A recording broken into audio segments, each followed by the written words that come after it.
அடிக்கடி வெளியே போவாங்க. வெளியே போகிற இடம் பற்றி சொல்லாமல் மறைப்பாங்க. நிறைய பொய் சொல்லுவாங்க. அவங்களோட ஒர்க் பற்றி, டைம் பற்றி எப்பவும் தனியாகவே தான் இருப்பாங்க. மொபைல் ஃபோனை விட்டுட்டு இருக்கவே மாட்டாங்க. ஃபேமிலி கேதரிங்க்கு இம்பார்ட்டன்ட் கொடுக்கவே மாட்டாங்க. தான் ஏற்கனவே பழகிட்டு இருக்க அந்த சர்க்கிளை விட்டுட்டு புது புது ஆக்களோட பழக ஆரம்பிப்பாங்க.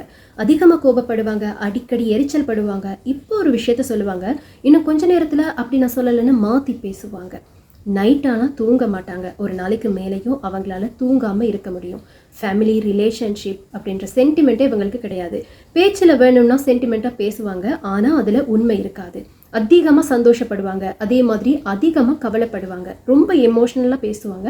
அவங்க பேசும்போது அதை பார்க்க எங்களுக்கே பாவம் அப்படின்னு தோணும். அடிக்கடி காசு கடன் கேட்பாங்க. செய்ய வேண்டிய முக்கியமான விஷயங்களை செய்யாமல் விட்டுட்டு அதுக்கு பதிலாக அந்த காசை வேற எந்த தேவைக்காவது பயன்படுத்திகிட்டே இருப்பாங்க. ஃபேமிலியில் இருக்கவங்களை கூட இவங்களோட தேவைக்கு மட்டும்தான் பயன்படுத்துவாங்க.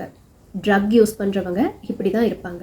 உங்களோட வீட்டில் இருக்கிற யாராவது இந்த மாதிரியான சில குணங்களோடு இருந்தாங்க அப்படின்னா அவங்கள கண்காணிக்க ஆரம்பிங்க. நம்ம வீட்டில் இருக்க பிள்ளைகள் மேலே நமக்கு நல்ல நம்பிக்கை இருக்கும். அவங்க இந்த மாதிரி விஷயத்துக்கெல்லாம் போக மாட்டாங்க அப்படின்னு நாங்கள் நினைப்போம். ஆனால் அவங்க பழகிற சர்க்கிள் என்ன மாதிரி அப்படின்னு எங்களுக்கு தெரியாது. நாங்கள் அவங்க மேலே வைக்கிற நம்பிக்கை அப்படின்றது வேற, நாங்கள் கண்மூடித்தனமாக இருக்குது அப்படின்றது வேற. எங்களோட நம்பிக்கை எங்களை முட்டாளாக்கிடக்கூடாது இல்லையா? சமீப காலமாக போதைப்பொருள் பயன்படுத்திட்டு பல குற்றச்செயல்களில் ஈடுபடுறவங்களை பற்றி நாங்கள் அதிகமாக கேள்விப்படுறோம் இல்லையா? மாணவர்கள் மத்தியிலையும் கூட இந்த போதைப்பொருள் பழக்கம் அதிகமாகிட்டே வருது. அதனால எங்களோட வீட்டில் இருக்கிறவங்க இந்த மாதிரிலாம் செய்ய மாட்டாங்க அப்படின்னு நாங்கள் நினைக்கலாம். ஆனால் போதைப்பொருள் எதையும் செய்ய வைக்கும்.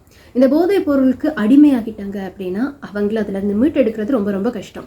ஆனால் அதுவே ஆரம்ப கட்டமாக இருந்துச்சு அப்படின்னா அவங்கள அதிலிருந்து மீட்டெடுத்துடலாம் இல்லையா? அதனால இந்த மாதிரியான குணங்குறிகளோட உங்களோட வீட்டில் யாராவது இருந்தாங்க அப்படின்னா கண்டிப்பாக அவங்கள கண்காணிக்க ஆரம்பிங்க.